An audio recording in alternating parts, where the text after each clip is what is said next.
माझं नाव नामदेव निवृत्तीराव साने, राहणार फुलसांगवी। या भागात साधारणतः 100 MCF पाणी वायाला जातो। हा म्हणजे दुष्काळी भाग म्हटलं तरी चालेल आणि आर्थिक दृष्ट्या या तलावाचा या गावाला फायदा झालेला आहे। राजकीय याच्यात बदामरावांनी त्याला ओढले। मी बंडू तळेकर, राहणार फुलसांगवी। ऊस तोडायला 70 ते 80% लोक आज गेलो असतो जर तलाव नसता तर।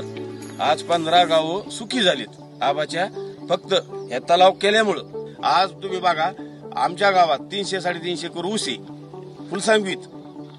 धारवंट्याला वेगळाच, काजळ्याला वेगळाच, सैदापूरला वेगळाच, तांदळा वेगळाच, म्हणजे फक्त आबाचं पुण्य आहे। आज हा तलाव आहे, हा तलाव फक्त आबाच्या मुळे आणि गावाचा एवढा विकास झाला की गेल्या 2 वर्षात ज्या लोकांना राहायला घर नव्हतं ते आज आरसीच्या घरात आहे, केवळ फक्त आबामुळे।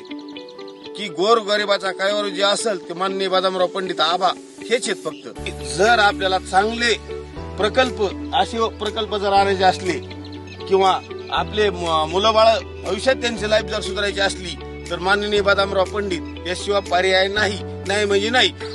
बदामरावाबद्दल कुठल्याही कामात पाठलाग केल्यानंतर ती एक कल्पतरूच झाली किंवा कल्पतरूची गोष्ट अशी किंवा मागल जे मागितलं ते पूर्ण होत। तसं बदामरावाकडे जाऊन तुम्ही जर जे मागणी कराल आणि त्यांच्या प्रयत्नाप्रमाणे ते प्रयत्न करून ते पूर्णत्वास नेतात। या तलावाच्या बाबतीतले ते सर्वस्वी आबाचे ऋणी आहे।